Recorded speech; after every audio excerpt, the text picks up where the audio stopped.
Ayan o. Mga kabaro tayo may tinatarako dito. Ayan. Pinaandar pa ng ating doktor. Okay.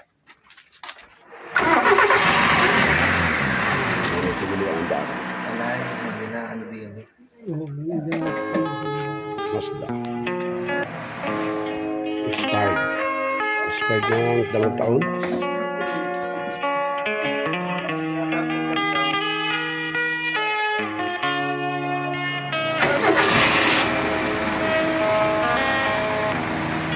Dumi na, andar.